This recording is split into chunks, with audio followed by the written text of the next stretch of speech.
dare you. I freaking dare you, and no one say anything. Okay. Don't acknowledge it. Don't laugh. Yeah. I don't know how long I can maintain it. I just can't look at the camera. Just after he like says your name, just put the head back on. Just go ahead. Can that be part of the thumbnail, please? Not even part of the show, just for no No reason. guy liner, but you should have used that one. Dude. Damn. Is it Daughtry? Look like you're down with the sickness. Down with with that the sickness. Dude, that's what it is. Look at I was that. just missing the. Fuck. The snake bites. How many affliction shirts did you own? None, actually. None, actually. Walking Blind is hosted by overly emotional dudes who overthink and overanalyze everything. Nothing the hosts say should be taken as medical advice or opinion. They're not professionals. They're about to make that very clear. What's up, everybody? Welcome back to another episode of the Walking Blind podcast, the podcast where we like to normalize checking in on your homies. If you like what we do here, please follow, like, and subscribe. This is episode 120, and we have a really, really awesome guest, the good friend of ours who we're excited to have on the pod, our boy Kelly Cairns. Hello. Excited to be here. Dude, thank you for coming, man. Of course. Yeah, I'm stoked. I'm stoked we actually got you on, dude. I can't take you seriously. Are you changing it each time? Dude, this Trying to keep a straight face. if anything, this long hair is That kind of looks more right, actually. Oh, you didn't like the last one? If you had it like that with the way your hat chilling up there, if you were to just show up like that, I'd be like, Like this is weird. I mean, okay, you look like my brother's 1996 Hold on. high school Be picture, real here. You guys remember this look? dude. Yeah, hell yeah, man. Press special. We're in it to win it, baby. Oh, Hit him with the.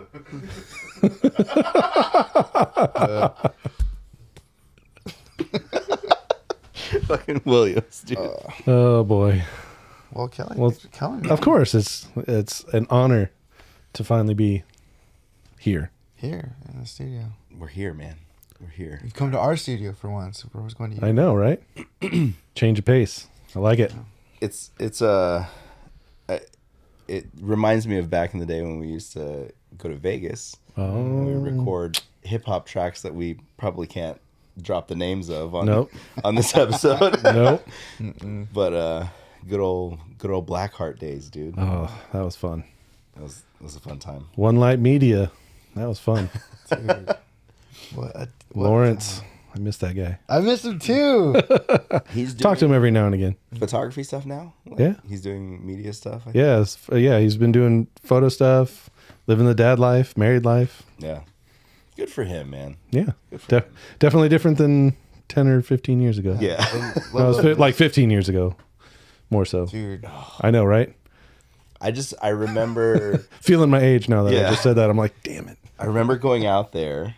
We went out there, I forget for what, and we would all just go For no reason, for probably. no reason. It's just like, let's go see Lawrence. All right, cool. Probably for no reason. But we went out there one time, and this was like at the height of like the Blackheart era, right? And we all went to Margaritaville, which is closing now. R.I.P. And we would just buy towers of margaritas, and Lawrence would just be like, "New record this year, right?" "Yeah." "Sick." Right off. What a company card. So fun times. Yeah. Fun times. I remember we went out to dinner with him, and he left real quick, and he went to go play like slots or whatever, or like the video poker, and he came back. He's like, "I got dinner." I'm like, "Really?" He's like, "Yeah, I hit big."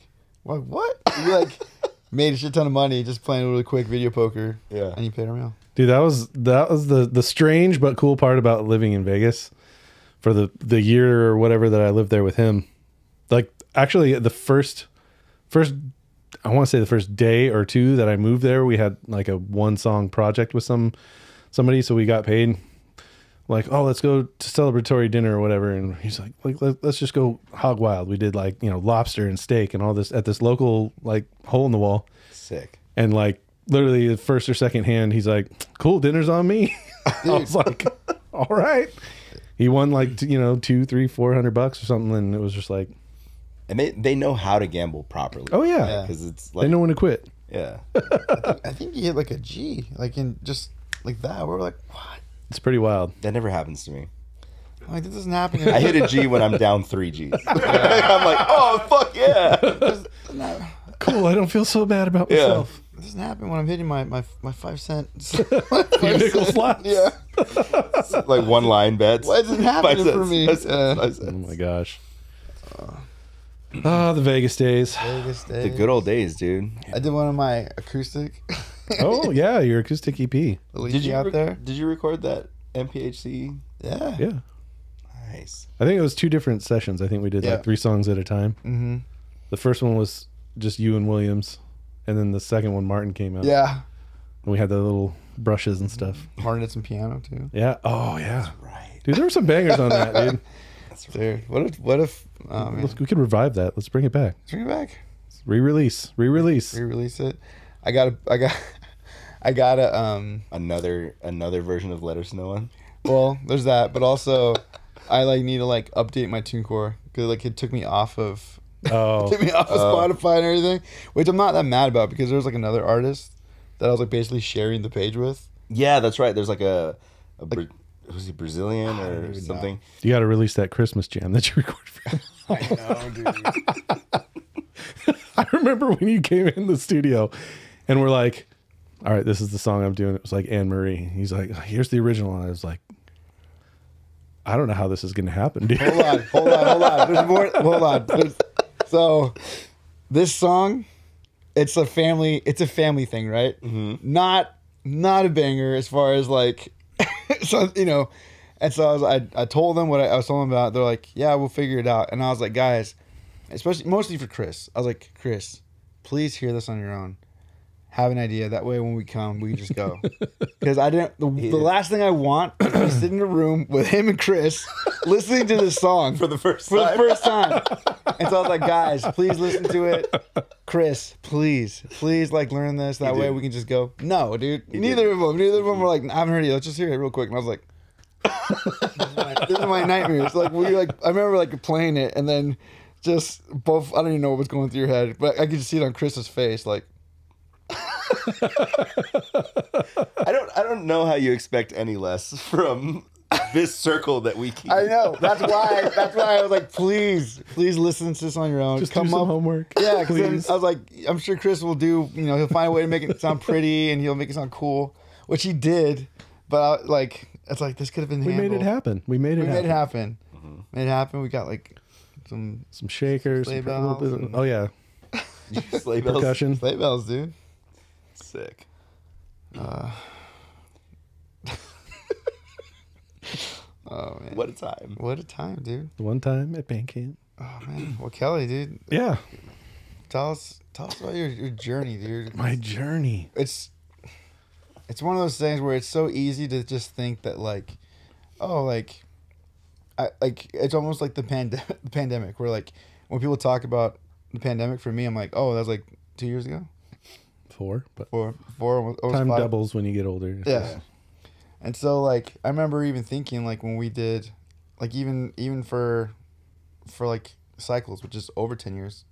Yeah, Over 10 that's years true. now. Yep. And then talking about like, from doing cycles to like even before, because I think did we I can't remember if we established, I know we didn't record with you, but did we cross paths at Love Juice? We might have. There was a Love Juice was kind of a blur. Was Love Juice the chin strap era? Yeah, it might have been. It might have been pre chin strap, pre facial hair. I kind of looked like a giant baby at that point, I think. But yeah, as soon as I finished college, I started working at Love Juice, and that was a blur. For anybody that doesn't know, I'm sure, but Love Juice was a local recording studio in Riverside, out of the back of a house, and It was a factory in one way or the other. Yeah. But Didn't Scott work at Love Juice? Yeah. Scott Sellers? I think a lot of us had a stint somewhere here or there. But so yeah, if we're talking humble beginnings, that was it. Other than doing like a 4-track at my house on my own. What was Love Juice? What made Love Juice Love Juice? Was it that they had Pro Tools back then? No, they used Cakewalk. Cakewalk Sonar. Sonar, yeah. Sonar was the one of the first, I think, computer based, like any digital audio workstation or whatever. I mean, when we first went to Love Juice, my bands back in 98, 97, they were using ADAT machines. So basically it looked like a VHS, and you had 2 of those linked together, and each of those is 8 tracks. Dang. So, I mean, it was pre that. It was just a board into those things, and then Dave would work his little magic after that. And I mean, but for this area at that time, it was like the cleanest. Like, oh man, this sounds like almost professional. You know, it was great. Almost professional. Yeah. I mean, I was like, what do they do? Because like talking about polishing turds. Like I remember our first time we went there. I remember thinking like I remember I did like 1 or 2 vocal takes, and I was like not feeling great. And I remember whoever was recording us, I think it was Devin. I don't know if I'm remembering that correctly. Yeah, I think there was a guy named Devin. It's been so long. I'm trying to remember all the names. Yeah, the only people I know are Castleman, which Daniel Castleman, and then wait, Castleman was a Love Juice. Oh yeah, that's where I met him. No fucking way. Yeah, Castleman was at Love Juice, and then TJ. Do you remember TJ Rivera? Holy shit, dude! TJ's doing big stuff now. Do you see he recorded and mixed the last Rancid record? No. Yeah. What, dude? He's doing big time.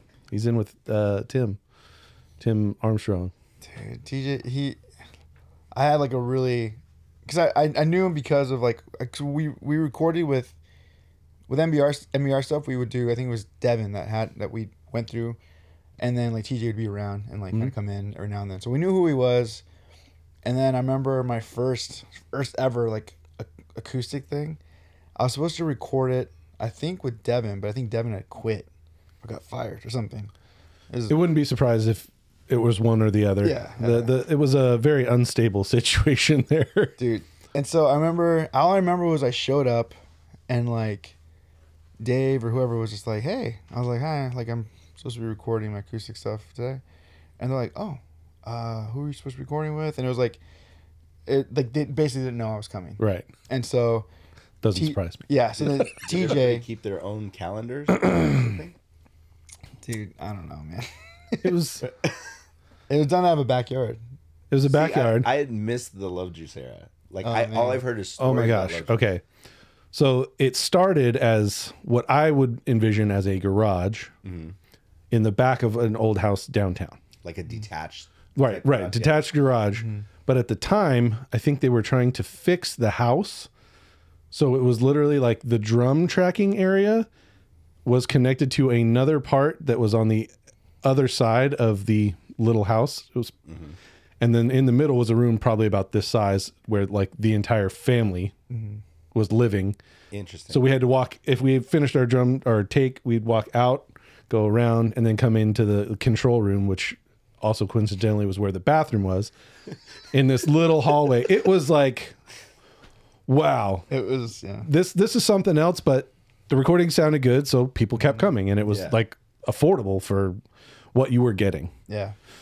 Eventually, they moved into the house. The middle room became like a mix room. The outer room became a tracking room, and then they built like a Studio C technically, and then they built like another shed, kind of like this, where they built like a bunkhouse, so like bands could come from out of town. Interesting. So they were like keeping it going. Yeah. So there was like a 9 to 6 shift and then the 6 to 2 a.m. shift.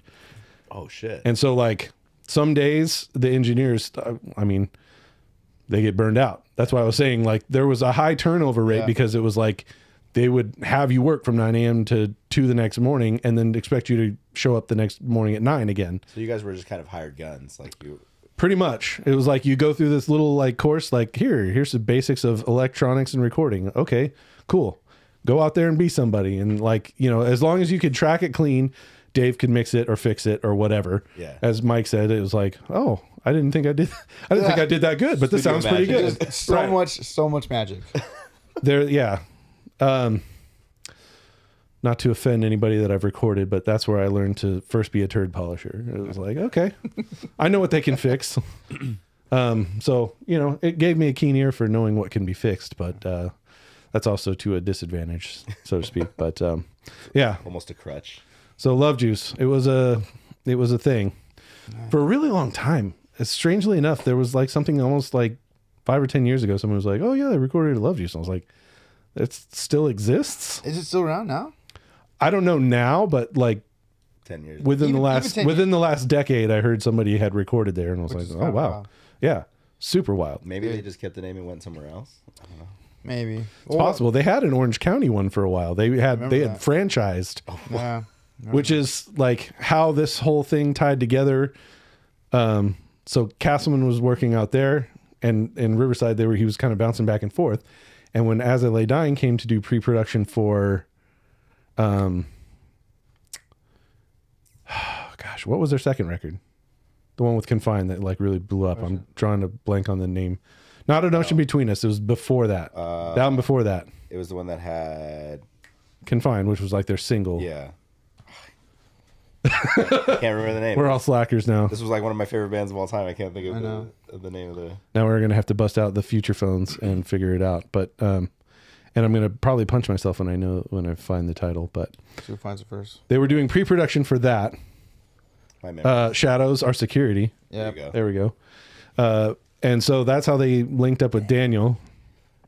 That album came out. They did their thing, and then they were gonna come back for An Ocean Between Us, but they hit up Daniel to help them do pre-production on their own for An Ocean Between Us. Or they did, maybe they did it was something they were doing pre-pro, and that's how they got linked up with Daniel. And they ended up like buying equipment and starting their own studio, which is how Daniel got to work at Tim's place, Right. which is eventually how I got to work at Tim's place, was through Daniel. So yeah, that was pretty much went from Love Juice to doing Lambisa Studios for a long while, which is where I first met you guys.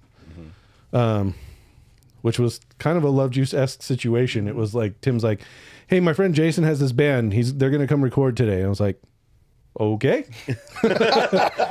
So like, you know, we've booked drum time at Signature, and we'll do that. So I was like, okay, cool.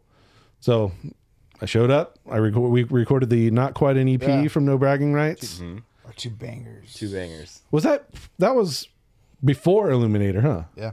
Yeah. That was like what? Unafraid to Burn. Unafraid to Burn. Unafraid and to Burn, Passion versus Fashion. Passion versus Fashion. Which I still think we should redo. Dude, we talked about it. Yeah. Okay. So Explain the situation behind it. so it's funny that you said that we recorded drums somewhere else. 'Cause I completely forgot that because I wasn't there. yeah. I was in Mexico, and I was there for I think New Year's or something. Or It was somewhere around that. It might have been around a holiday at some yeah. point. And so I remember it was one of those things where like we booked time, and then it was like I had like committed to it obviously because it's like, oh dude, it's gonna be at Lambisa Studios. We're all excited, and then I was like, fuck, I'm not gonna be back. I'm not gonna be back in time. Like we're like driving from Mexico up like an 18-hour You were drive. with your family for New Year's. Yeah. Yeah. And so I remember it was just one of those things where I was like, it'll be fine, dude. Like, and it's only 2 songs. Yeah. And so I showed up like the day, like I drove straight from Mexico, got home, got my car. And I think I was so tired that Stacy had to drive me. She had to like drive my car so I could sleep before recording. So I get to I get to Tim's house and Yeah. meet Kelly. Because we had the Studio B at his folks' place. Yeah. Remember that? Like it was like a shed like Yeah. this again in the back. And dude, I went in there and I ripped the deepest I've ever screamed, I think. Yeah. And I did Unafraid Burn and Passion versus Fashion.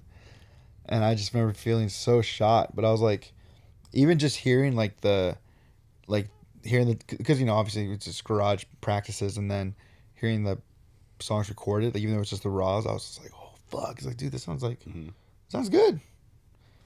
And yeah, that EP was born, and I was completely shot, but somehow had enough of a voice to do the 2 songs. But that might have been part of why you were so aggressive on those songs, because you were so shot. Probably, yeah. Yeah. Because I remember, because I didn't go out to Lambesis for that session, but I remember you guys coming back with the songs and being like, fuck, this sounds heavy. Is this what you guys are doing now? I'll forever remember recording vocals, and then at some point Kelly like being like, "Did you say magic?"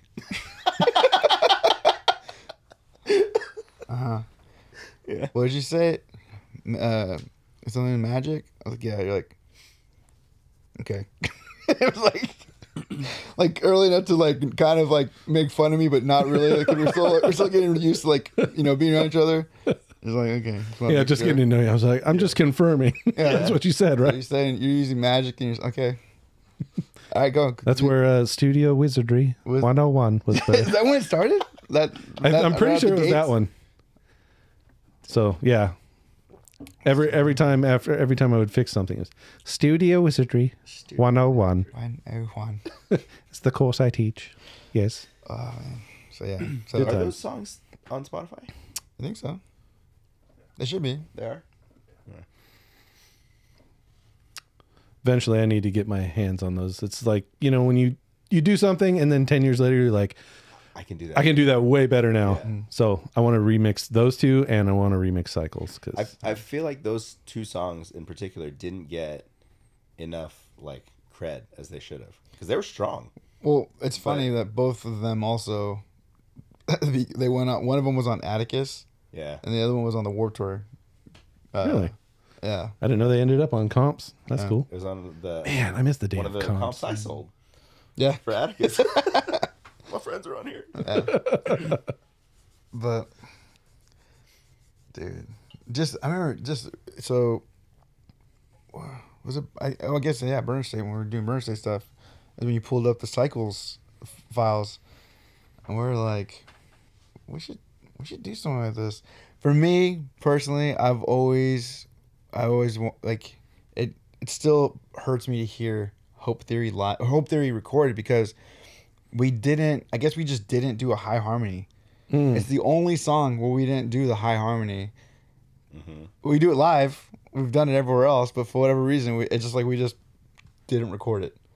And so if we were to do that again, I'd want to finally do the high harmony. Maybe we could put that in our future plans real quick. The wheels are churning. But yeah, so then also at Lambesis, I met Lawrence. So through like doing Blackheart bands, so you guys, Destruction of a Rose. Was there another one? I feel like there was another one, but like between the 2 of you, met Lawrence, and then eventually ended up moving to, once Blackheart kind of dissipated, he started his own studio, and I moved to Vegas, and I did a lot of fun stuff out there. You were only there for a year? Only a year. I feel like you were there for like... I thought the Blackheart era and when you were there overlapped with each other. It might have, Jason might have kept it going. I think Lawrence maybe like, I don't know. Well, he might have been maybe a silent partner. Maybe I'm remembering this wrong, but I just don't remember it being much of a thing, because you guys were, at that point you moved to E1 or whatever for Cycles. Yep. Yeah. So maybe that was why my memory just got fuzzy because of that. They moved labels, I guess. As we did for every release. Cycles Pre-Pro was the last thing I did there. Mm-hmm.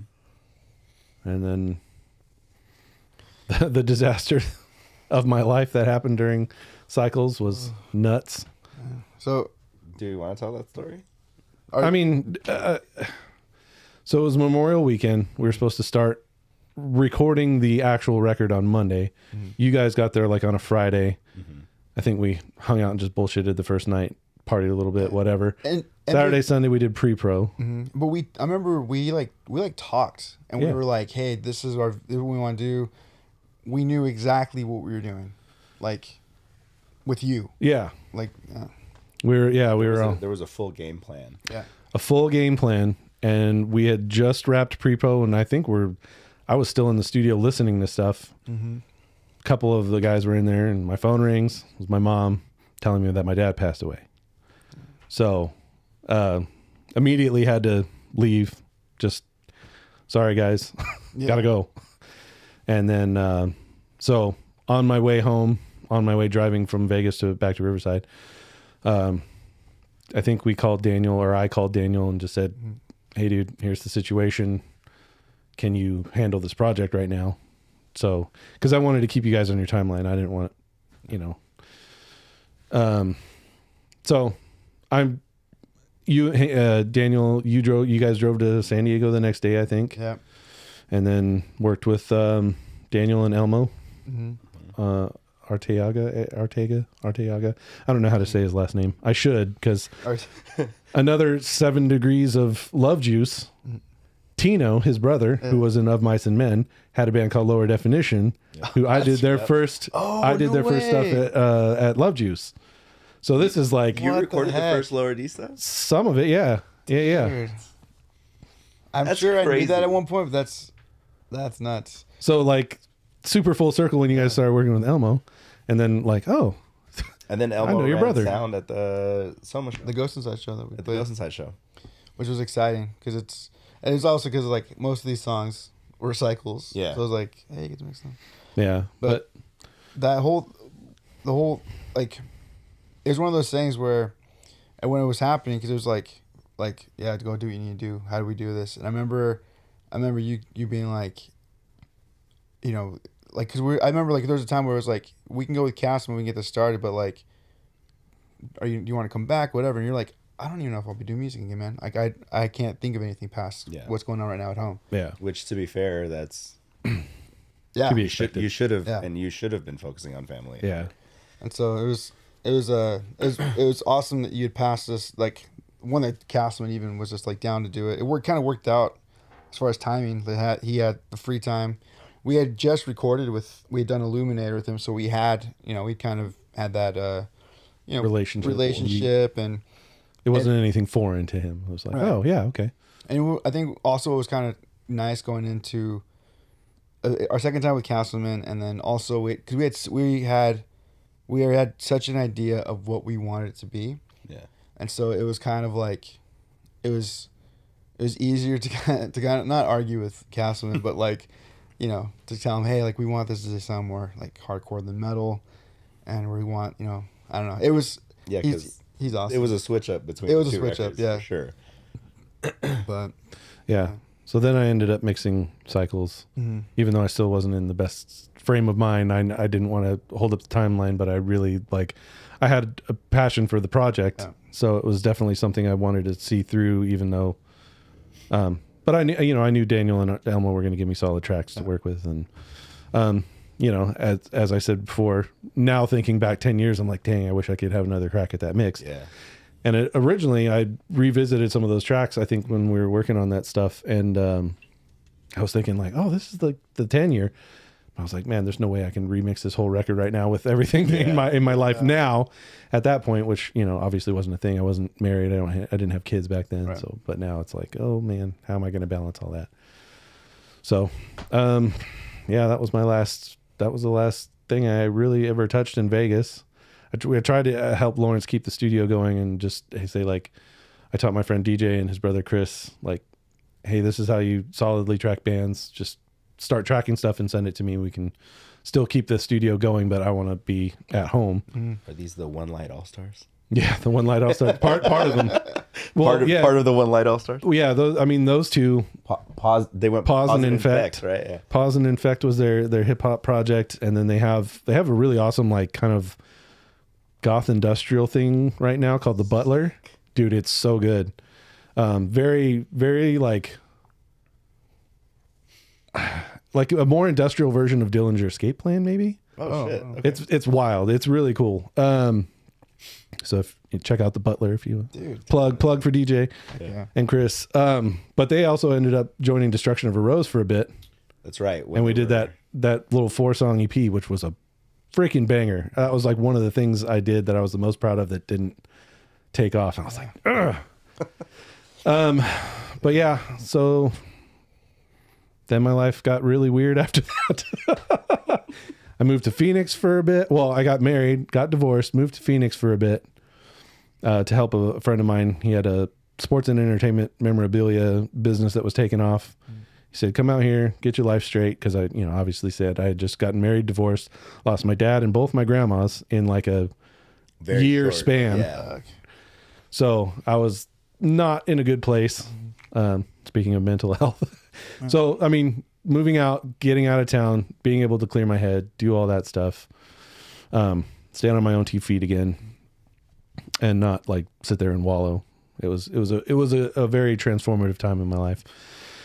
And then before I left for Arizona, I had reconnected with my wife now.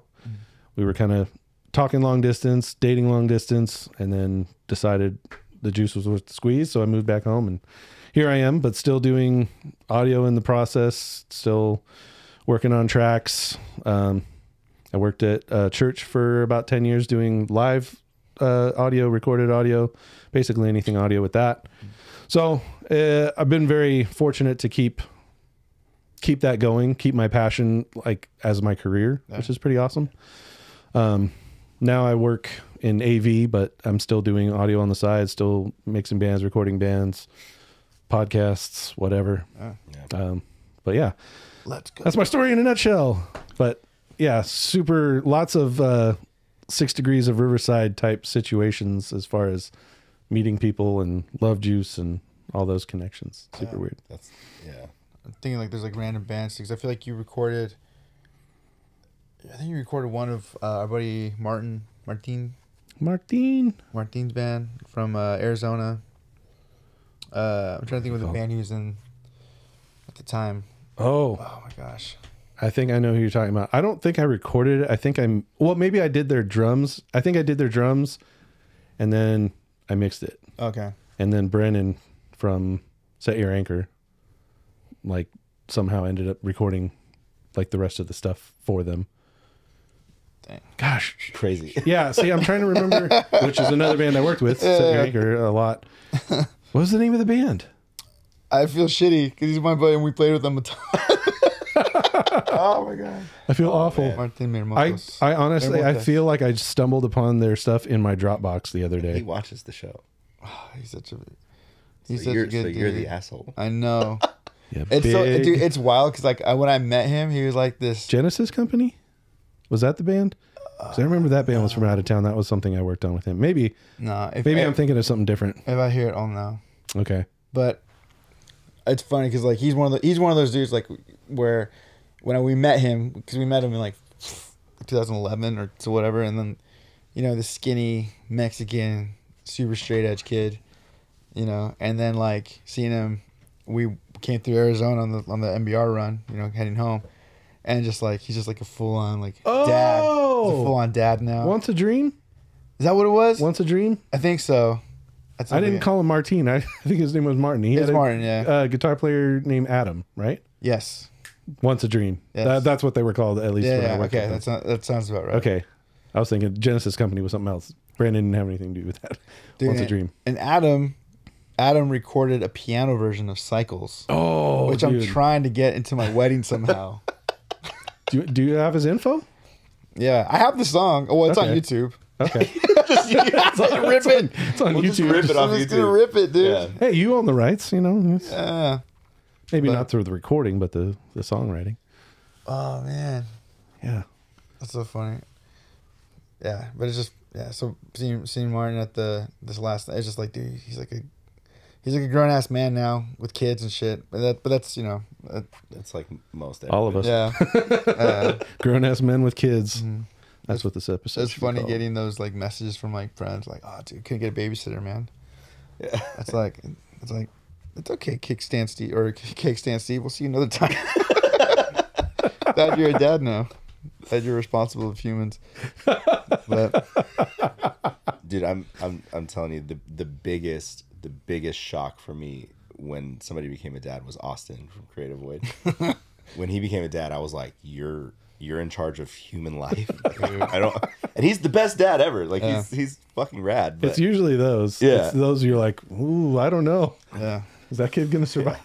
I toured with you. I don't know how you survived, let alone taking care of somebody else. Oh man.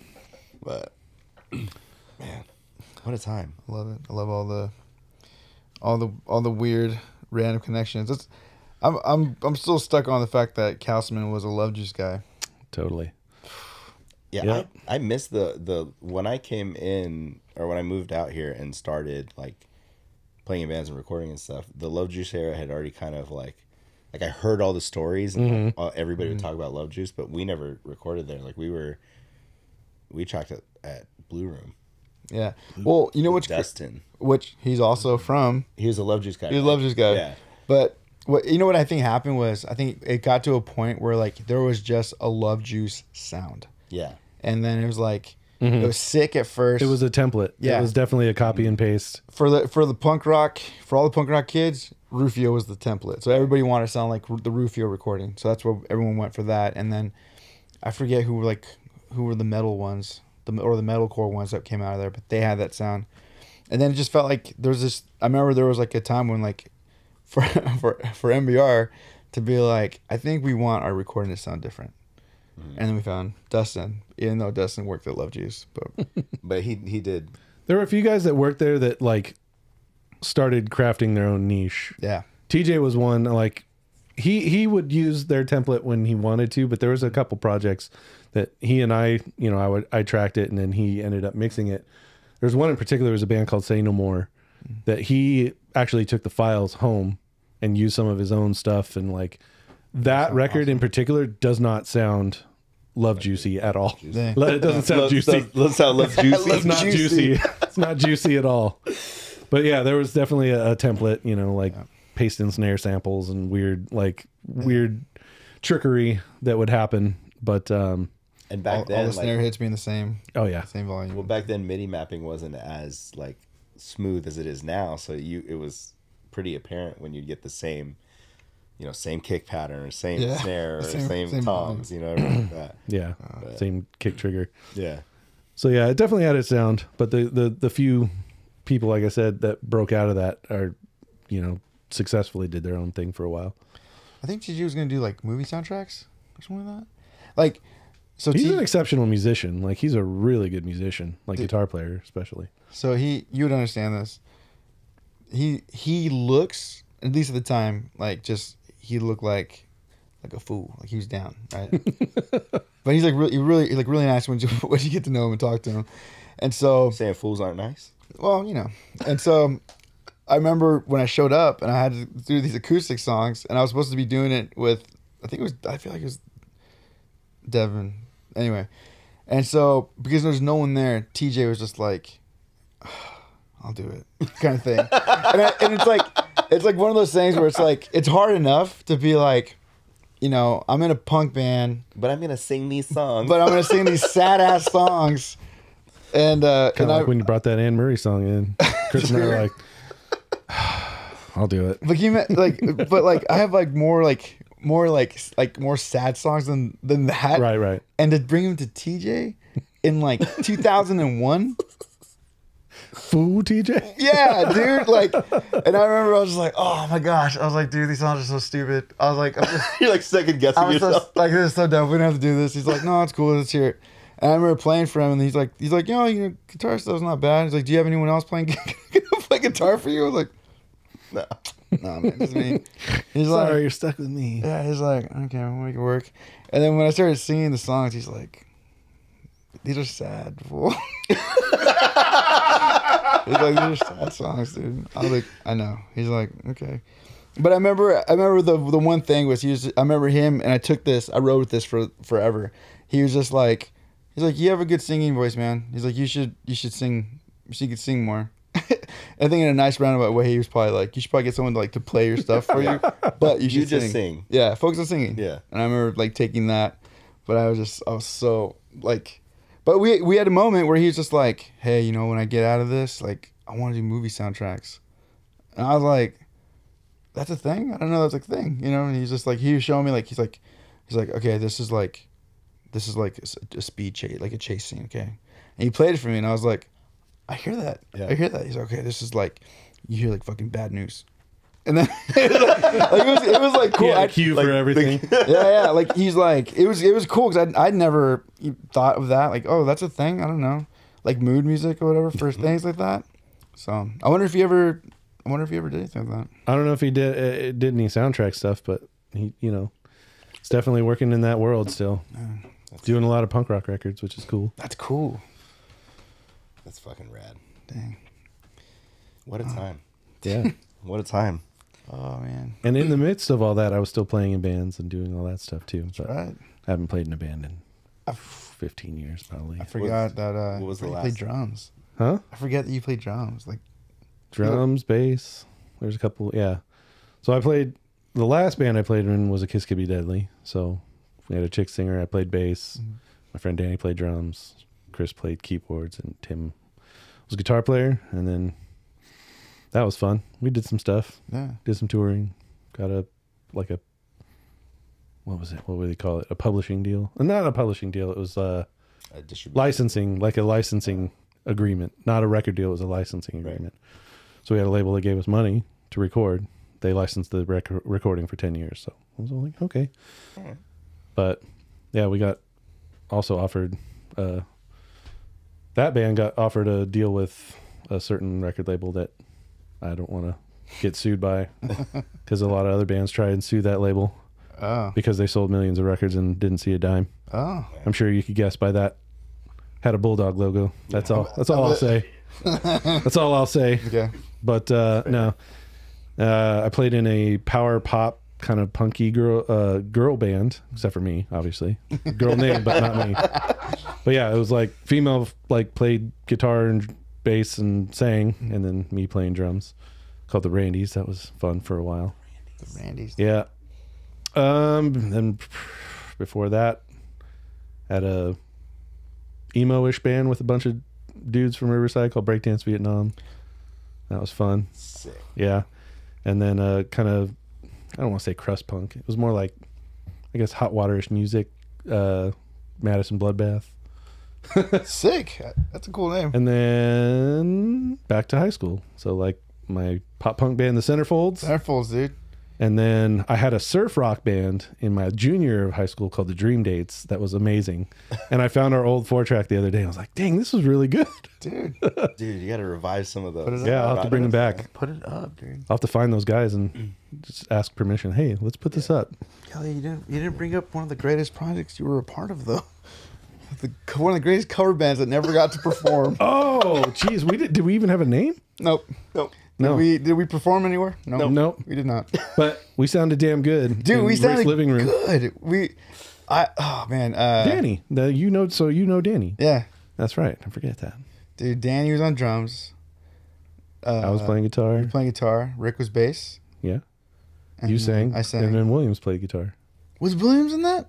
Williams he? was in that. He came in late. Right? Because he bought the PA? Actually, This is his buy-in to the band. That was his I bought a buy-in. PA, guys. actually, no, okay, no. Chris was there from the beginning. He was there from the beginning. I remember now. Yeah, I was gonna say there was a second guitar player, and it was Chris. Right? Yeah, and I remember Rick and Chris and I went to Guitar Center looking for a PA, and it hit us at the same time because we were like, oh man, we're looking at like a really small, like little, Little mixer. yeah, and then I think it was Chris who's like, we're grown ass men. We can buy a fucking PA, like a good one. Buy a real PA now. How do we afford this? And it's so funny because like all of us were like stuck in like high school mode, basically. Being That was like, always dude, the struggle. Like, like this is so much money. And then as we like thought about it, we're like, this isn't that much money. Like we could put this on a card if we want to. We can do. Oh man, the Guitar Center card, getting people in trouble for years on end.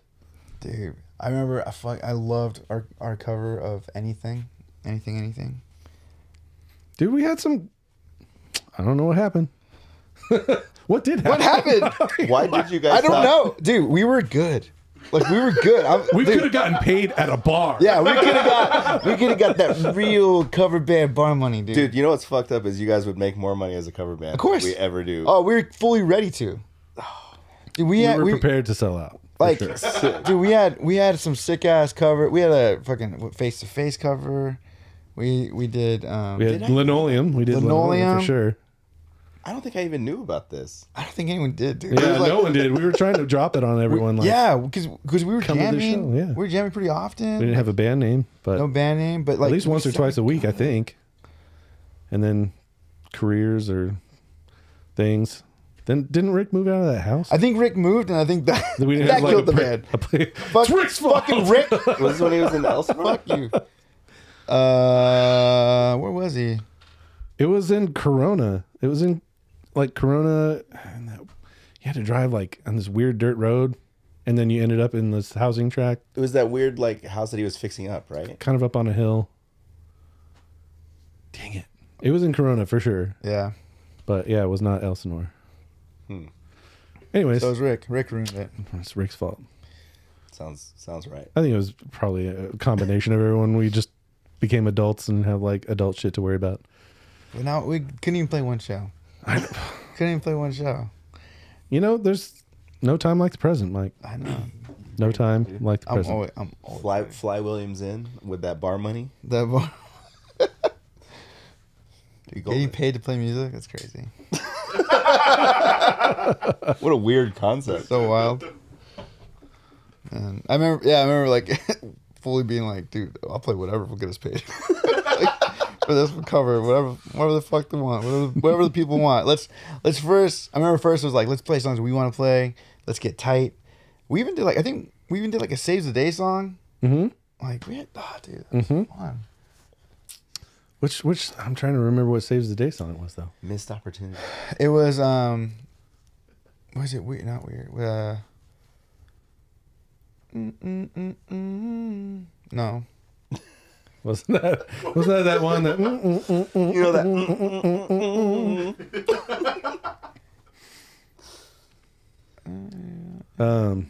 Mike Perez, the king of captivating audio. I know. He's playing it in his I need head. like I need like thinking music. We gotta have like a thinking button. When I go into thinking, it was mode. off. It was off through being cool. It It was. was You- early you Saves picked Day. it. It was not. And I remember being like, yeah,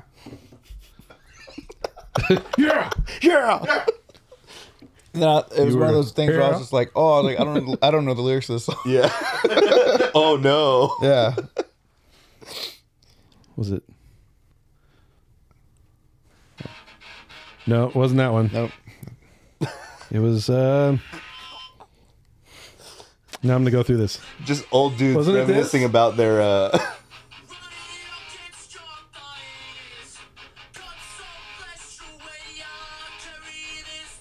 Yeah. Right. I think so.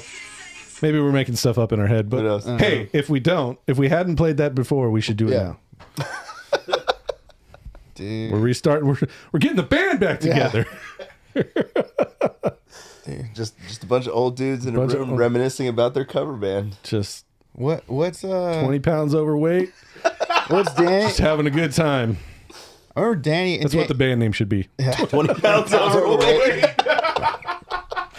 It's like your homie that had the big ass truck band. Yeah. We're called 20 pounds overweight. There Well, we found the episode name. we go.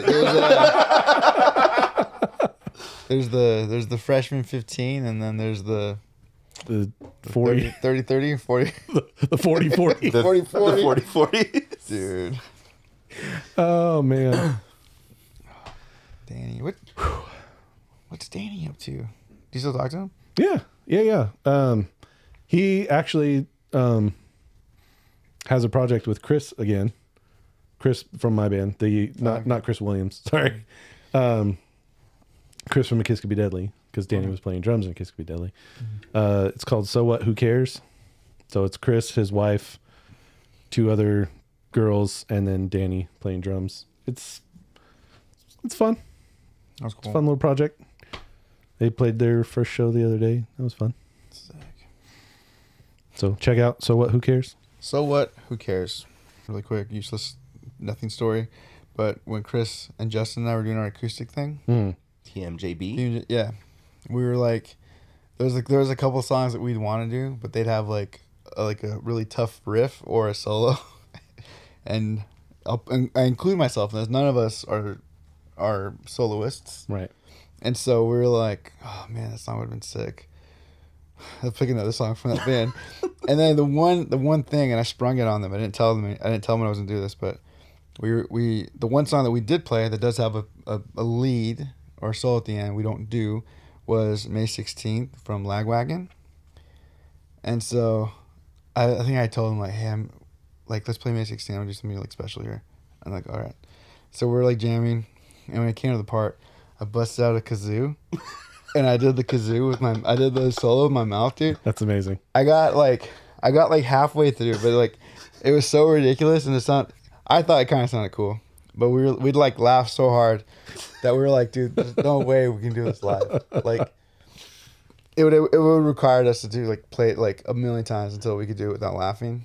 Did you shred it through the whole solo? I did, yeah. Yeah, made It's it. impressive. Man, Man, dude,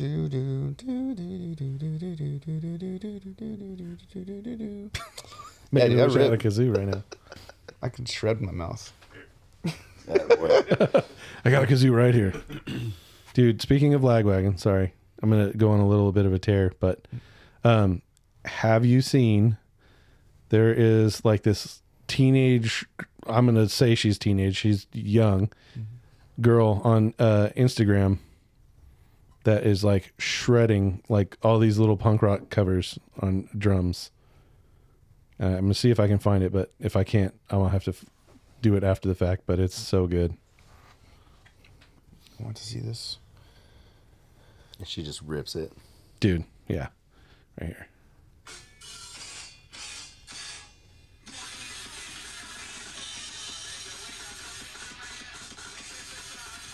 Dang. Dude. What? What's upsetting about that? It's like, how long could you have possibly been playing Yeah. Right? when you're that old? Yeah. What's her name? Oh, I'll have to. Shout her out. Might as well shout her out. Sarah. Sorry, that's really loud. Let's see. It's Sarah Lynn, but Sarah Lynn J.A. is her username. SarahLynnJ.A. Sick. Oh, she was just on Drummy Out. Yeah, there you go. Take out all these covers that she does. She loves punk rock. Like, Sick. so they're all like Lagwagon, No Use for a Name, like good stuff. Where's she from? Right up your alley. I don't know. Just I have no idea. Fill-in drummer one of these days. We should give her a call. Yeah. I'm a drummer. I like punk rock. That's her bio. Hell yeah, dude. So I love that. That's cool. shout out to her because I've been really impressed by her drum covers. Okay. Should we do some of the questions or? Let's do it, dude. People Okay. actually ask questions. I'm gonna go through some of the fun ones. Ty sent a couple. Oh, okay. Actually, first I'm gonna start with my fiance. She says, "Where's your RSVP?" I knew it. I knew that was coming. I apologize, Jordan. I apologize. Let you know next week. I will I will literally do it when I get home tonight. Sick. Thank you. I apologize. Okay, No. Ty, who played 2 sets last night. Dude, your joke last night was so What'd I miss? So Ty plays in Torch Culture now, right? So Okay. We played before Burner State. Ty goes up, rips it, and then changes his outfit for Burner State. Outfit change. He throws on his X-Men jersey, right? And he gets on stage, and they're making jokes about like, oh, you didn't see Ty, playing with the last band or whatever. And Mike's like, if you guys think you saw Ty playing with Torch Culture, you're racist. I was dying. Ty dude. I was like, Ty oh my laughed. God. Ty laughed the hardest. I was like, oh my God. Oh That was so man. funny. He's like, I hope someone got that on video. He's like, that was so funny. he's like, that was so funny. I wasn't ready. I wasn't expecting. I wasn't that. ready. I wasn't ready. Just every now and then, you gotta, make everyone feel uncomfortable. But Ty says, all right. He said, how did you get good at recording / mixing artists? I'm not. It's just love. Juice. Or, Love Juicy. He gives all praise and Yeah. Love Juicy. Oh, yeah, all praise to Love Juice. No. Just reps, years of doing it. Yeah, I mean that's pretty much the long and short of it. Once you do something for so long, it just become second nature. I mean, always still learning though. I'm also always seeking after more knowledge. So I'm watching things, watching people, try and like take it all in. Yeah. What's something is my question. What's something in like the last, and I guess, or even your entire time, what's something that came in new that you were like, oh shit, this like changes things immediately. Like this is gonna help, either this is gonna make shit faster for me, or like this is gonna save so much time on this. Like what was one of the first things that you remember of like, oh dang, technology has just now made shit easy? I don't know if there's necessarily something that makes anything easier other than people coming into the studio prepared. Yeah. Like ready. That makes anything go fast. Yeah. It's like, okay, like they know what they're doing, they know what they're after, instead of like, well, we have this demo and it's kind of an idea, or if it's like we press record on my iPhone in our practice, that doesn't give you an idea of what the other person's playing. Sometimes you get in the studio and there's like, you know, oh, you're playing that? Yeah. Which is why I urge people doing pre-pro. That makes my job faster. I mean, technology-wise, it's really, everything's so good to the point where you can spend, you know, $500 on an interface that sounds, if you know what you're doing, can make sound just as good as one that's like $5,000. Yeah. It's a marginal difference, but if you know what you're doing and you're rehearsed and you have the talent, then it's pretty easy. I don't think there's anything like magic bullet, anything that's been like, oh my gosh, this is going to speed up my workflow so much. But how do you feel about these new AI mastering tools? Like, was it Landar, for example? Landar's been a thing for a while, but AI I don't think will ever replace a human. Right. It's kind of wild what I've heard it do, like as far as like, oh, make me a pop punk song that sounds like this band singing these lyrics about this thing. Mm-hmm. Wow. That's kind of wild that you can do that and 2 minutes later you have a song. Right. But, and you know, people worry about that and, oh, well, what if, you know, they had AI write a song for them? Okay. So what? Yeah. Is it a good song? Yeah. I mean, a good song is a good song, hands down. As far as replacing people, as far as like audio engineering, mastering, mixing, any of that stuff, I mean, there's always potential for everything, but I don't think anything will replace a human touch and feel.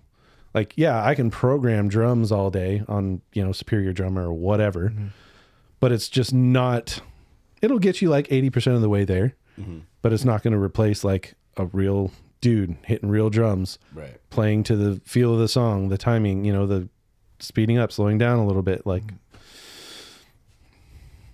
yeah, I don't think it'll ever happen, but you know, Skynet, bro.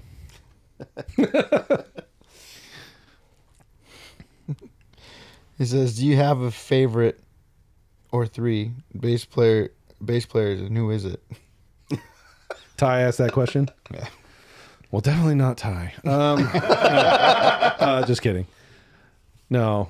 Like bass player that I've worked with, or just bass player in general? Because there's plenty of bass players in general, but bass player in general, who do you think of? Matt Freeman from Rancid. It's wild. Jason Black from Hot Water Music. That's one thing I'm slowly starting. By the way, if you haven't heard their new, like the songs that they've released for the new record, so good. New Hot Water? Yeah. Oh. Yeah, they're touring pretty soon too. I'm excited.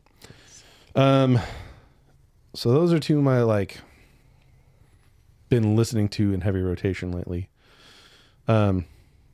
Worked with Ty's up there. He's a solid dude. I mean, I remember bass tracking was pretty painless. He's a good bass player. Yeah. It's okay. Let's relax, guys. He's all right. I'm just kidding, Ty. No, he's really good. He's all right. Gosh, I'm trying to like. I know it was always the thing in metal to like bury the bass player because, you know, drop B on a 5-string Yeah. bass is just sounds like noise. That's exactly what the strings look like. But they look cool in slow motion, guys. Right. What's the bass player from Face to Face? I feel like he's more of like tone guy.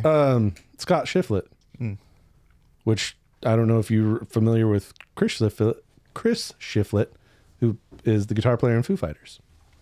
I did not know that. I They did not are know they that. are brothers. Whoa! Wait, the one that was in No Use for a Name? Well, no, Scott Shiflett I think was in No Use for a Name too. Scott Shiflett wasn't always in Face to Face. He played in punk rock bands. Maybe Chris might have played in punk rock bands too.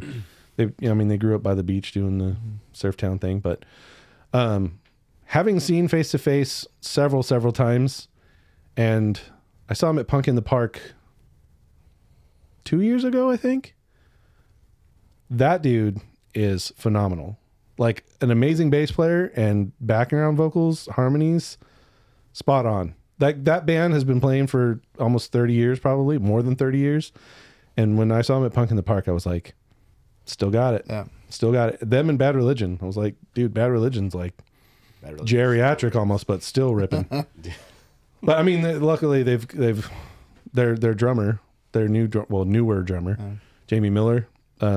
He used to play in The Start. Do you remember The Start? Yeah, Amy Echo and all that. dude. Jamie Miller was, I think he played guitar in the Start. It was him and Amy, and he plays drums in. I don't quote me on it, but I swear he played guitar, but he might have also played drums. He might have just been one of those dudes that's just like good at everything, and you're like, I hate you. Yeah. But also another weird 7 degrees of Riverside / my life. Frank Zumo used to play drums in The Start, is now married to Lauren, which was the singer from A Kiss Could Be Deadly. Dang. And he also plays drums in Sum 41 now. So, which by the way, new Sum 41. I told them earlier. Rips. It's pretty fucking good. Small world. Anyways, yes. So bass players, but yes. Ty's up there. He's hanging. Also, one of the coolest and scariest moments I've ever experienced was going on Face to Face's bus, and them being as nice as they could about. Who was this guy on my bus? Yeah. Why were you on their Why bus? were you on the bus? This is a story for another time, but for when drummer passed away from Avenged Sevenfold. The Rev. Rev, yeah. Again, this is like, it's a very long story, but very long story short, Matt from Avenged was like, hey, I gotta go do some stuff, show them around, like, you know, basically babysit these guys, because me and a couple of my friends had gone to Warped Tour, and we got to be backstage and stuff, and you know, we were getting ready to leave, but it was like Warped Tour was over, but like, you know, obviously that's like where all the bands hang out and stuff, and so Matt had to go do something, and he told Rev to basically babysit us. He's like, go show them around, and Rev being like, what? Like, what? He's like, what am I gonna do? And then I remember Matt being like, dude, what would you do if you're at Warped Tour for the first fucking time? Do that. And so he's like, all right. He's like, he has like punk.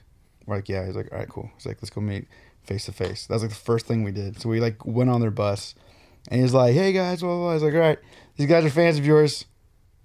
We're like, later. they're like, cool. I was like, yeah, played well. It was like so fucking incredibly awkward. Oh, awkward. And then he's like, all right, cool. So we like go out, and like it was, oh dude. Anyway, so yeah, that was cool and On terrifying. Warped Tour stories, I had a one with you. Oh yeah, For Cycles. Yeah. We recorded Maddie's Matt's vocal in the. Maddie's vocal on their tour bus. I had a little like laptop and a little interface, and I'm like trying not to look like an asshole, like going like, yeah, that was good. Do it again. And these guys like screaming in the bunk section of a bus. He's like, where should I do this? Yeah. Like, that's probably the most That's- insulated. yeah. So Yeah. go in there. Close all the curtains. Throw worked. your clothes in there. Yeah, Dude, it fucking worked. that was wild. And I still have that picture of you and Mike Herrera from. I was gonna say because I was like, man, I was like trying to look up a picture of us. I was like going on Instagram. I was like, how do we not have? I have a picture of you, like of you and Chris, like when we went out to sushi, but like it was like none of us. But then I found that Mike Herrera, me and Mike Herrera, and I was like, Kelly took this picture. Kelly did this. I made that. Yeah. Dang, that was such a beautiful day. It was. He also says, how does it feel to be responsible for me having 4 Sleep Token songs on constant rotation? I'm at peace being responsible for that. For him, yes. Yeah. I unfortunately started a borderline addiction with my wife. She is a diehard Sleep Token fan now. So yeah, because a friend of mine before Take Me Back to Eden had come out. It was like they had their first couple records out. A friend of mine was like, yeah, I think you'd like this Sleep Token band. I was like, okay. Like, so, you know, it was just music recommendations we were trading. And so I started checking it out. And I think it was like you guys were coming over to Guitar Track or something like that. So you and a couple of the fellas were coming over and I started listening. I got like a song and a half deep and I was like, this is really good. I was like, I don't know how to describe this. This is really good. And then like, I was like, hey, check out this band. I just like, what do you guys, and then it was like, you know, I was like, I don't know what I'm listening to. I don't know what I'm listening to, but this is really good. You know what I was thinking about just now? It's also not fair when like if you show us new music because you're showing us with like nice ass like speakers, Studio monitors. Yeah, when you hear everything, it's really nice. Ty, last one, he says, how do you feel to be responsible for my crumble addiction? I am also responsible for that. You did that? Yeah, I did that. Because we were bass tracking. We went to the plaza to I think we had Johnny's or something. We just grab some burgers for lunch. And I was like, oh, you guys want a like cookie or crumble cookie? And he's like, what's that? So, Dude, like, balled out a little bit. It was payday, so I was like, okay. So we got like, you know, the 4 box or the 6 box or whatever of some cookies. And I was just like, dude, you guys haven't lived. And you know, we quarter them because there's You no can't way take down a if whole you one. if you take down a whole cookie, you got a problem. Yeah. So I quartered them, and I think it was the peanut butter was the first one. It was like a peanut butter cookie, but there was like actual peanut butter in the middle. And Ty took a bite. His eyes got really big, and he just like, Literally ran a lap. Yeah. Like ran a lap. Was like, oh my god, where has this been my whole life? And then the next day he was tracking again, and he's like, you guys want to get some cookies? So it just started a problem. He was like, well, we can go to Wingstop anywhere at the plaza, anywhere near the plaza. and he's like, oh shoot, we had to stop at Crumble. We're here, might as well. Dude. All right, so we have Aiden Simmers. Who's that? I don't know, just a fan of yours. All right, cool. He said, Hey, Aiden. He said, best tips for young bands in today's world. Best tips for, all right, okay. Solid. Come prepared. Come prepared. If you're going to the studio, rehearse. Do some form of pre-production. You don't have to know how to record yourself well, but well enough to know what everybody else is doing in your band during a song. Be a little critical. Work on your songwriting. Come in prepared. Know how to play in time. Know how to tune your instrument. Know how to set up your instrument properly. Yeah. So come prepared if you're going to the studio. Biggest lesson, you don't need a record label. A record label is just like walking into a bank and saying, give me money, and then having to pay it back. Yep. So if you're looking to do it yourself, you got to really commit. Practice, practice, practice. Don't be an asshole. Make friends. And if you play at a venue, make friends with the production people, because ultimately, until you can bring a sound guy on your own, they are responsible for how good you sound or how terrible you sound. So if you're a jerk to them, it will not go well. The worst is having a sound guy that doesn't give a fuck about you. Yeah. Dude, Provided not saying that they're all without guilt. Some of them just don't care for their job, or they're just there to collect a paycheck. But if they take themselves seriously, as you know, if I'm doing front of house, I'm gonna take the gig seriously. Yeah. But if someone's gonna be a dick, oops, I'm sorry, your mic wasn't on. oh man, Oh shoot. be real sad if someone had to put some reverb here. That You're standing in a hall. This is weird. Yeah, just be kind, grind, and come prepared. Don't bring weak shit. yeah. And Sorry if I'm putting it bluntly. Don't bring weak shit. Be open to suggestions. Yes, absolutely. Don't be so closed off. If you run your song by 5 people and they all have the same notes, and you don't agree, I would take the humble yourself and take the opinion of the 5 people over your own, even though it's your art. Yeah. Listen, Fucking Ending of Buried, the new song. Mm-hmm. Ending of Buried. This is a song that I don't like the ending, but apparently everyone in the band fucking does. And so I'm like, all right. What does anyone else think about it though? Anyone outside your band? No one's heard it outside of the band. Okay. So, but I'm willing. I was willing. When Should consult and see if you can bring in a trusted party. yeah, when we were like talking about it, I was like, nah. I was like, I don't like it. And then He came in to track it, and he just looks at me. He goes, "You guys really like that?" I was like, you guys like that? You guys really like this? You guys think that's cool? I was like, I don't even think it's cool. I don't think it's punk. I was like, I don't. And I was like, so. And so, anyway, so we did 2 takes of it. Yeah, So, Okay. we did both takes. It's a fair compromise. Yeah. And I was like, if it just sounds cool, we'll keep it. If it doesn't, we'll tuck it in the back. Yeah. So yeah, I'm saying for myself, I've had to learn to be open to new ideas, even if they're bad. Our boy Davey Ceasefire. He says, this is the question that I was like excited that he had sent in. He said, "What's the most wild reaction that you've gotten from telling a band or artist about your pricing for services?"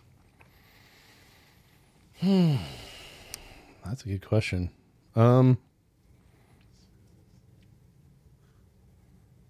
Wild reaction? Or just yeah, or Just like, what's the most surprising reaction? or what do you get a lot or I don't feel like I get negative reaction, so to speak, because I'm like willing to work with anyone. I have what I would imagine is a somewhat set rate, and I know with the allotted amount of time that I have, how long something will take. And if I don't have an idea, I try and do some research, because if I can see a live performance by a band, I can go like, oh, that's going to take a while, or oh, well, they know what they're doing. So yeah, I don't feel like I've gotten like any kind of like, oh, it's that much.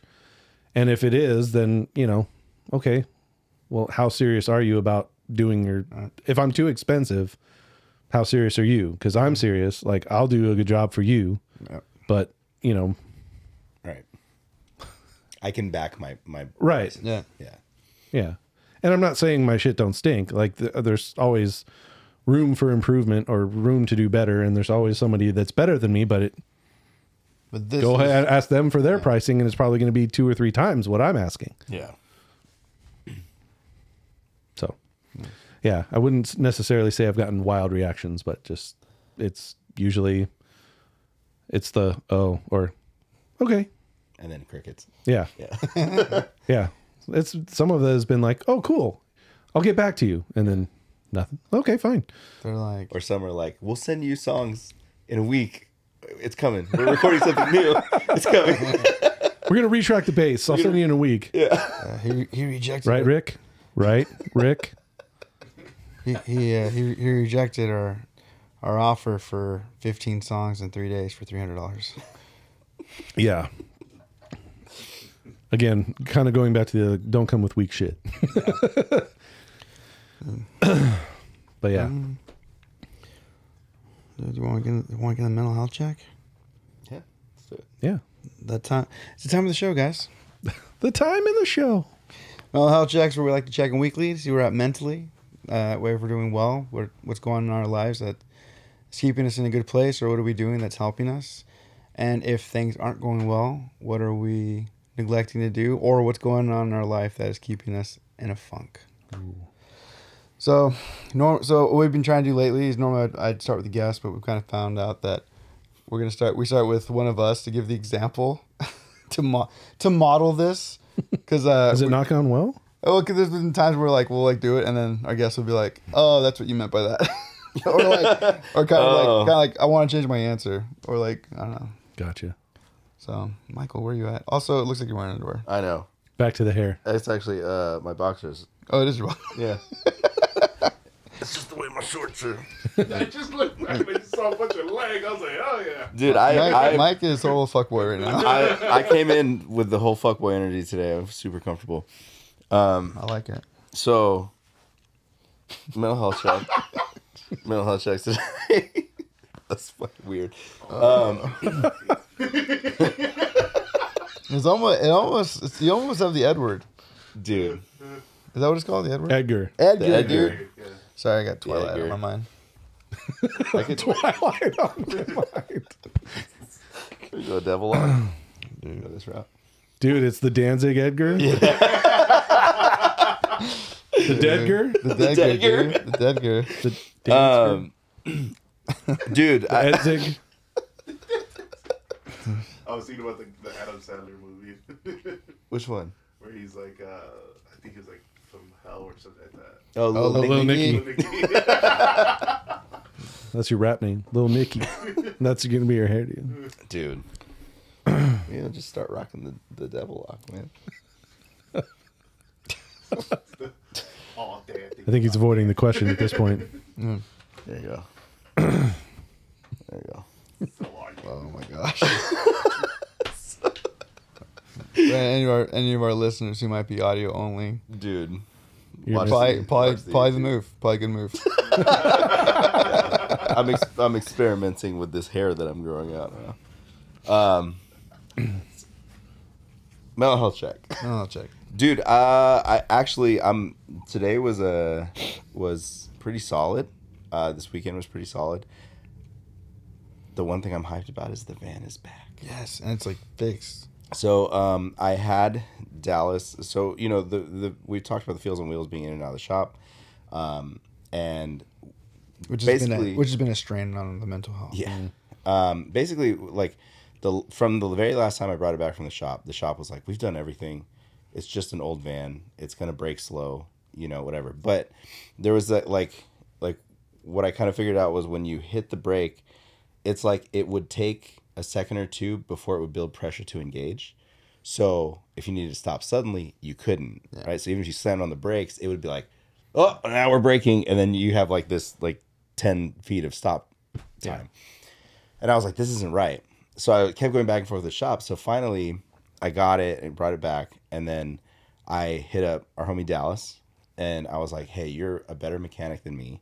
Come out, help me bleed the brakes. Let's look at this. Let's kind of give it a once over. So he came out, and we went to bleed the brakes. No air in the lines. Immediately just brake fluid. So we're like, okay, there's something else going on. We legit crawled under that van on a Saturday morning, and we're looking at the entire braking system, following the brake lines, checking everything. Everything looked golden, but we just couldn't figure out what it was. And then finally, we took a lap around the neighborhood, came back, and I had the hood open, and he was in the van pumping the brakes, and I could hear this sound, and I was like, what the fuck is that? There's a vacuum leak somewhere. So we're looking all around, and right where the master cylinder hit the booster, there was a vacuum leak at the bottom, right? And so you could feel air coming out of it, and I was like, there's a fucking leak in here. That's why every time you hit the brakes, it's releasing that pressure. Oh man. And then trying to build the pressure back up while you're mid braking, so it's not stopping correctly. So I was like, fuck, but this is something that the shop had just replaced everything. They'd done everything. So I brought it back down to the shop, and I go, hey, this is what's going on. And the guy that I've been working with the whole time was like, all right, we'll check it out, but we've done everything on the van. I go, just trust me, there's a vacuum leak here. Then they call me a couple hours later. Hey, we ran smoke through the system. There's no vacuum leak. And I go, dude, do me a favor. I go, I know I'm not crazy, and I know you guys think that it's just an old van. Turn it on, go under the hood, and I was like, put your hand right underneath the master cylinder and tell me there's not a leak. And I was like, I'm finishing up lunch right now. I'll drive over there and show you if I have to. And he was like, oh, let me call you back. He calls me back 10 minutes later. He's like, you were right, dude. We found the vacuum leak in here. And I was like, I know. I'm not crazy. Like, I know this isn't stopping the way it should. So he was like, yeah, let us hold on to it for the weekend. So I picked it up today, jumped in, golden. Like, they replaced the master cylinder. Smooth sailing. It feels like it's soft. You barely hit the brake pedal and it starts to slow down. Woo. And I drove it through the parking lot and I would like rev it up and then just slam on the brakes. Like, yes! Like looking like a crazy person. Crying, tears in your eyes. Dude, and so I was like, all right, cool. And now we need new windshield. And now, yeah. I hit something. No, but so that was like... That van. What? So I found Jesus with that van, dude. And then to solidify it, to just be like, yeah, hell yeah. I found like one of my little, like my man purses, my little satchel. And I had a scratcher in there. $10. What a day, dude. What a day, dude. What a fucking day. $10. You're coming in here on a high right now. Sent me a video. So, he's like, dude, it works. It works. It's alive. Yeah. So yeah, so now and like I've been like, I'm not gonna focus on anything else in the van until it's driving the way it should, right? And we have like Torchical Trail shows coming up where we're gonna have to bring gear because there's no backline, and I'm like, I want the van for these shows, but if it's not gonna stop, we can't drive it. Yeah. And even Dallas, when he got in it before it was fixed, like he drove it around the corner and he went to hit the brakes. He goes, "Oh, that's terrifying." Yep. Because it's like, you're hitting the brake and it's doing nothing for 2 seconds and then it just slows down, but it's not really stopping the van. Like there wasn't even any nosedive. It's just, and then it would. So like if somebody's in front of you, you have to stop 50 feet before you even get near them. Otherwise you're rear ending. That's no way. So, yeah. Yeah. So, but yeah, man, that's like feels like the biggest win is just finding that and finally getting that all dialed in, because man, we spent a good amount of money getting but literally the whole braking system replaced. Thank you everyone who donated. Yeah. It helps. It helped a lot. So yeah, man, other than that, I mean, you know, we're getting close with this Easy Out and stuff. Music video is done. Mm-hmm. The first single is done. We'll show you before we get out of here. Sweet. Yeah. Yeah, everything's been pretty positive lately, so I'm good. Nice. Kelly, where you at? Oh boy. Overall good. My commute is starting to kick my ass. For a while I was I have to commute to Orange County for work. Mm-hmm. For a while I was taking the Metrolink, which was great. You know, just 50 minutes sitting on a train, 10 minutes on a bus, you're fine. Mm-hmm. So around the holidays, I started driving because my schedule got a little wishy-washy. I had to stay late sometimes, work early, blah, blah, blah. So I started driving myself, and I was like, man, I miss this. It's just time by myself.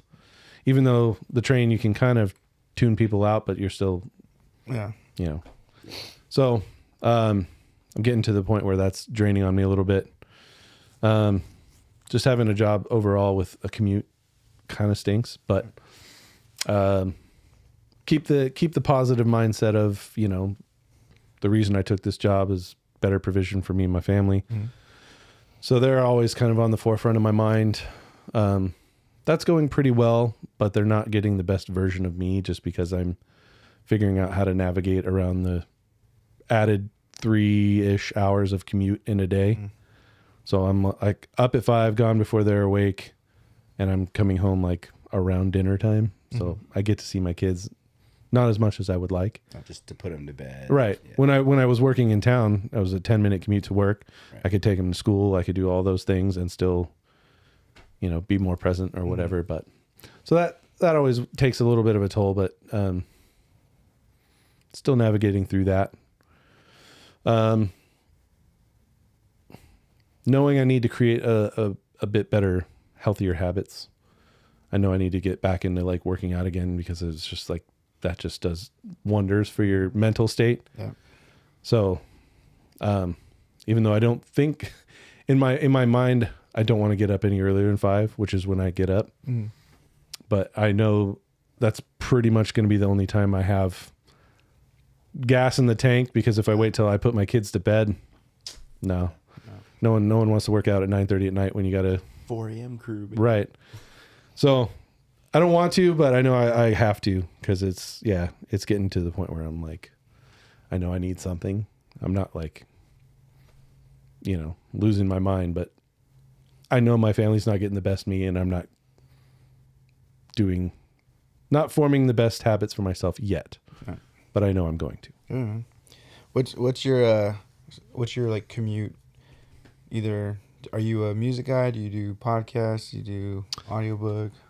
It's a little bit of both. Yeah, it really just depends on the day. Sometimes I'll start something and maybe on my commute home, a podcast that I want to finish. And sometimes that lasts my whole commute there. But I can play music a lot at work. If, during downtime or whatever, I'm usually playing a lot of music. So I get a good share of both. So yeah, it's just kind of a mixed bag. Nice. Okay. Well, for me, I feel like I'm in a good place. I know it's today my fiance said that it's like it hit her that in like less than 2 weeks we're getting married. Dang. I don't know. I feel like it.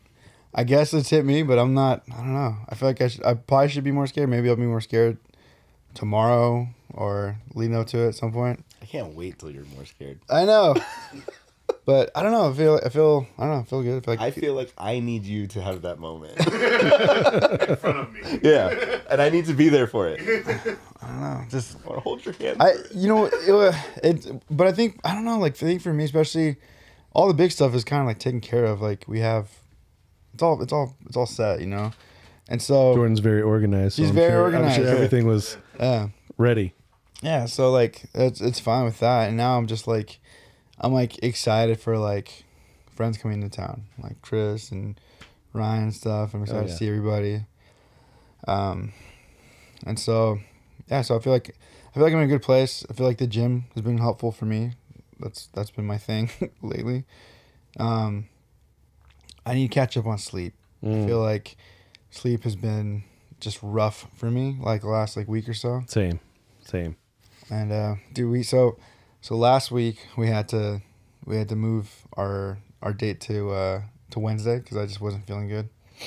And then this morning when I woke up, I was like, oh no. I was like, I don't feel great. Just because we played last night. Don't be getting me sick, Mike. I know, I'm good. And Got a busy week too. Yeah, I can't afford this. That's all. When I get sick, I'm like, I can't afford this. Yeah. I can't afford to go home, please. That's a real shitty place to be. I have that too because like my job is technically contract, so days off are days off. Like, yeah, you don't have sick pay. Right. Oh man. Yeah. So yeah. So I'm always like, I literally cannot afford to like be sick.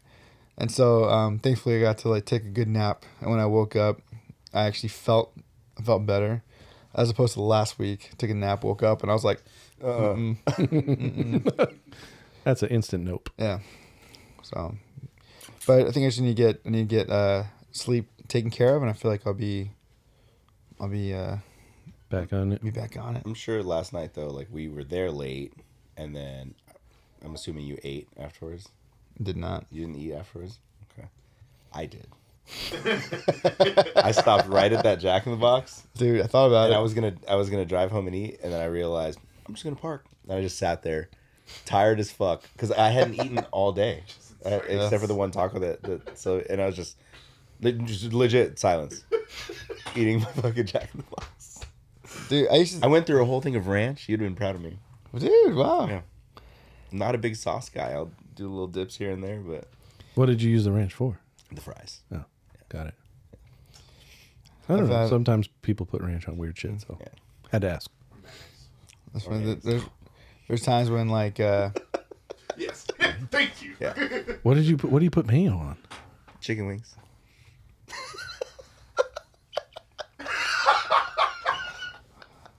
It's who I am, Kelly.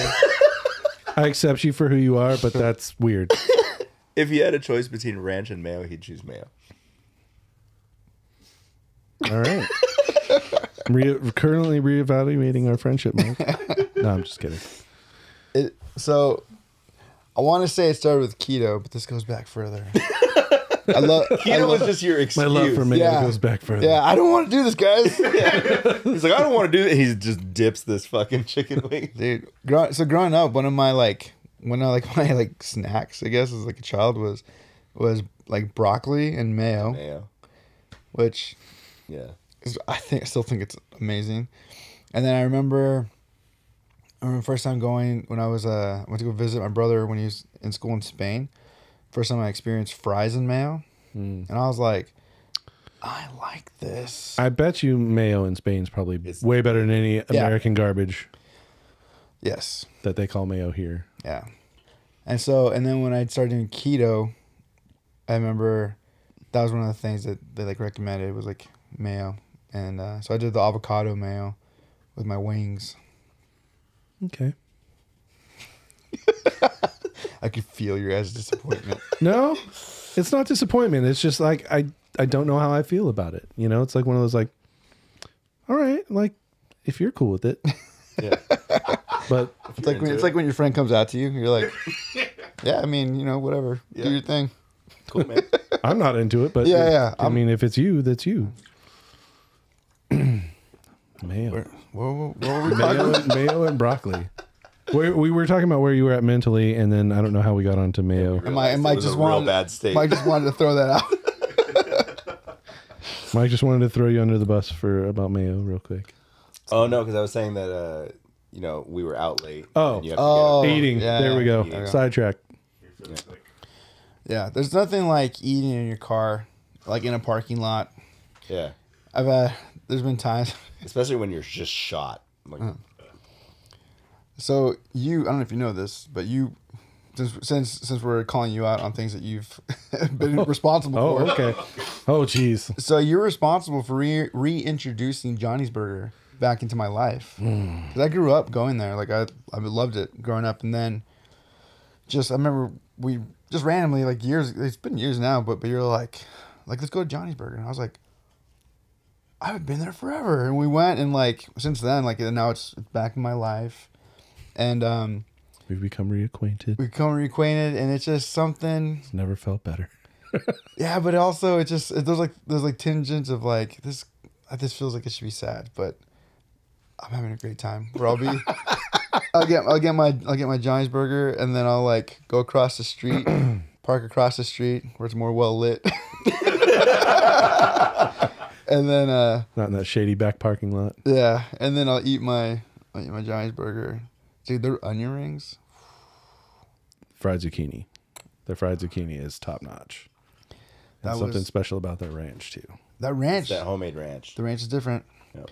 Something I've recently got into there is I get their spicy jack grilled cheese, Ooh. and I dip it in ranch.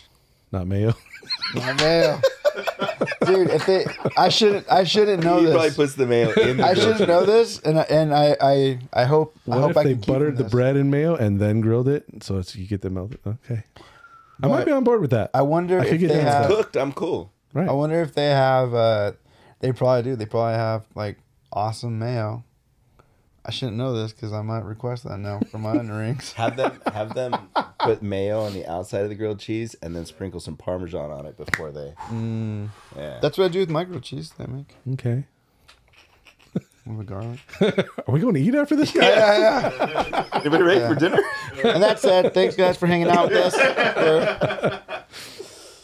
But, There's only one place that has come near Johnny's zucchini. Nothing ever compares. I go to any burger joint, get zucchinis. Not the same. Especially Farmer Boys. That is absolute garbage. Don't ever. It's like they take a whole zucchini and just bread it and fry it. Yeah. It's disgusting. Thick. I don't know if you've ever been to P&G Burger in like Right here. Grand Terrace. Oh, yeah. Is it Grand Terrace? No. Maybe it's Colton. I don't know. P&G is, P&G. Rialto. Rialto-ish area. The one across from like the McDonald's and the post office and all. Yeah, El Toro and all that stuff. Yeah.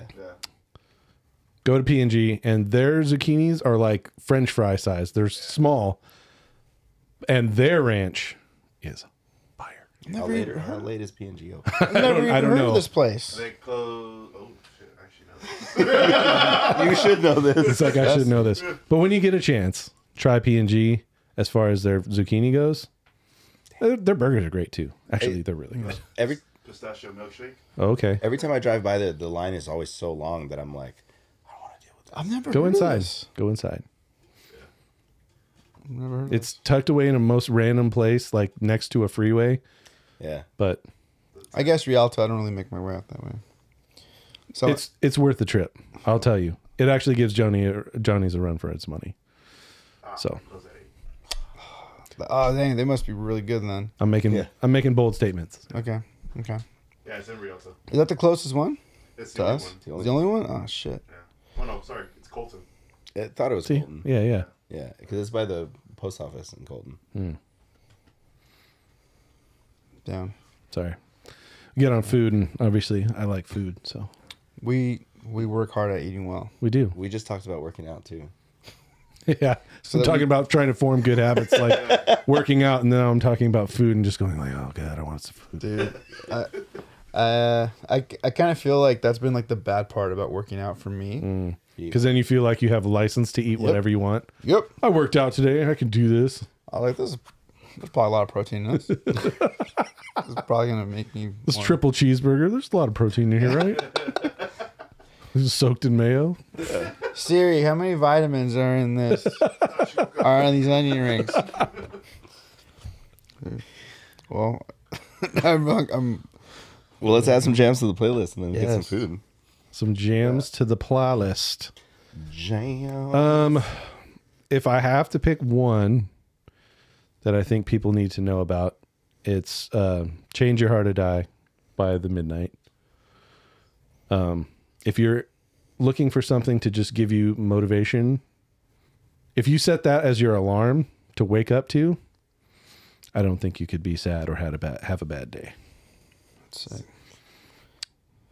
There are some honorable mentions as far as albums, but that'll be my song pick. I came prepared, knowing that you guys were going to ask about these. I like this, but this also ruins my time to be like, oh shit, we do this every week, and I never. Only a few times where I've been like, I have something in the chamber. Oh, sorry. Good. I was say, so we normally have if like there's a band, we ask them like pick one of your songs and then pick a song. Oh, So I'm gonna ask you to pick something that you've mixed. oh, dang. Got him, dude. You did. You got me. You got me good. While you think about that, Yeah, I'm buying this more time. Oh, yeah, yours. Sick.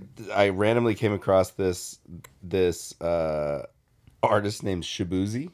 Shabuzi. It's like country, but also hip hop, but kind of pop stuff. And he has a song called "A Bar Song," which is basically that old Jake.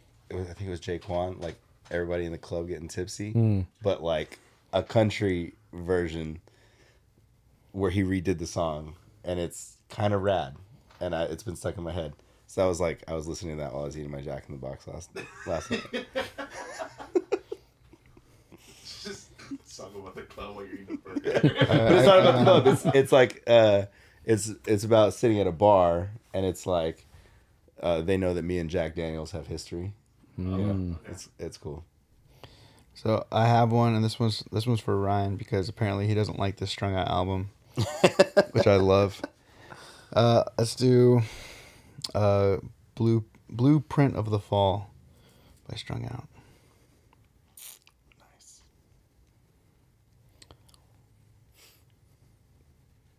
You still thinking?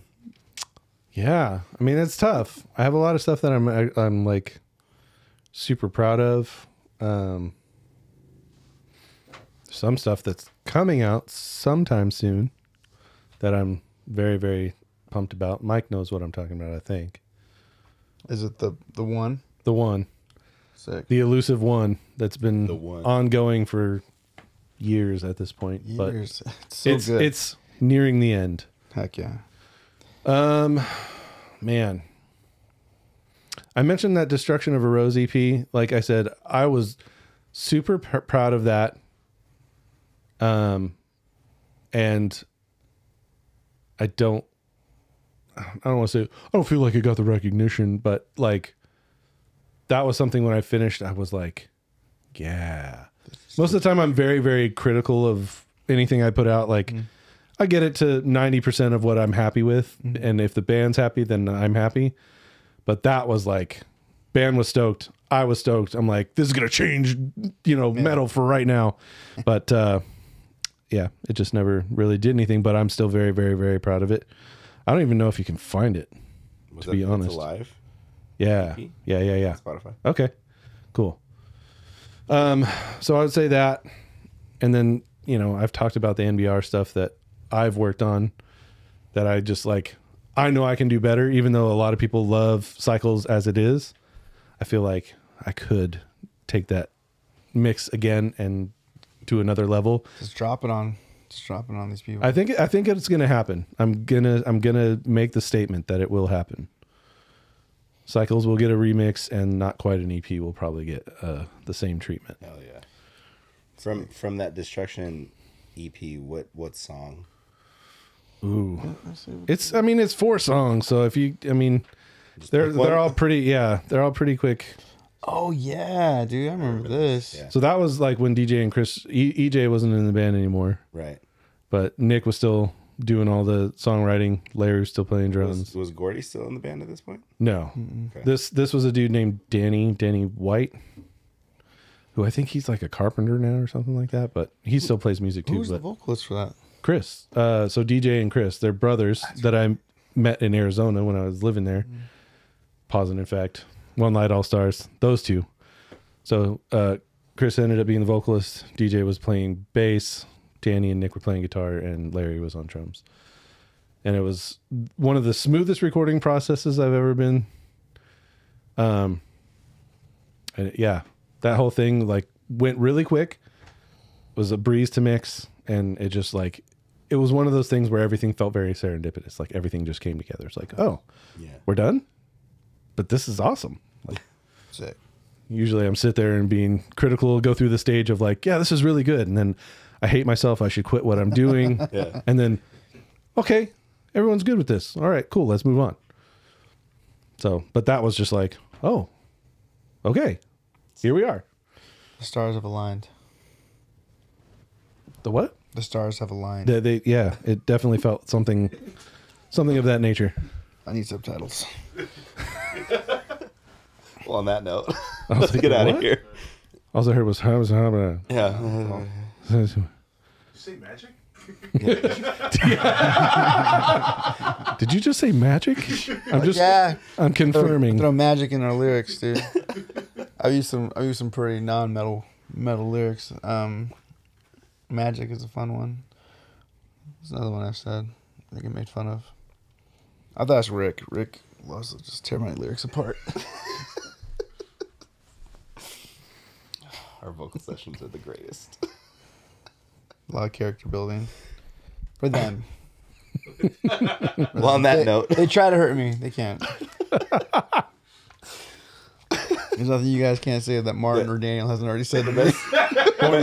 but Or you. Yeah. our goal now is just to make Mike forget his actual lyrics because we replaced them with ultra gay lyrics. And he'll be singing and he'll just stop. He'll be like, fuck. Just start laughing. That's how we know that we got him. That's how we know. It's hard not to think of like the dumb shit they had just thrown out when I'm trying to nail this part. Also, really quick, we didn't really go into this, but chances are, if you've heard me do a guest vocal, I did it with Kelly. Yep. Yeah. I have my own settings, I think, at this point. You have your own preset, and we have our own staple of paying me in all you can eat sushi. Sushi. It was like when Mike texts me, "Hey, do you want sushi?" I know what that means. It's like even code. We don't need to talk about vocals. I'll have the mic ready for you when you get there. Then we'll get sushi. I was like, do you want me to tell you the project? He said, it doesn't matter. Just what time we meet. What time we meeting? Just have them send me the rough and the I think there instrumental. have been 2 times when Mike has hit me up and gone, "Hey, Kelly's really busy. He's not getting back to me. Can we track this?" Hey, Mike, are you up? Hey, what are you doing? Hey, Mike. Well, you want to plug any social medias or anything? I only have one social media is in my Instagram, Kelly_makes_music. These guys have my information if you ever want to get a hold of me for any reason. I'm open for whatever. Giving feedback, mixing stuff, asking honest opinions, questions. I'm literally just here. In the IE. In the IE. For us, it's at Walking Blind Pod everywhere. WalkingBlindPod@gmail.com for that email address. And we still have the GoFundMe page up. So the GoFundMe, we're gonna see you guys soon in the Fields on Wheels. Yeah, we're We're pivoting a little bit, pivoting a little bit, but so that we can get to do it faster. Faster, yeah. essentially. Yeah. But the help has been awesome. So thank you. Follow, like, and subscribe. If you're subscribing, if you're not, 30% of my viewers are not subscribed. So do so now. Yeah. And also smash that like button. Yes, Dude, That yes. We're just going to clip that for all the rest of our episodes. I don't ever want to know our stats for stuff because then I would become that guy. Yeah. I'd be like, what? Oh, you want me to show you the stats? No. Well, on that note, we love you guys. Peace.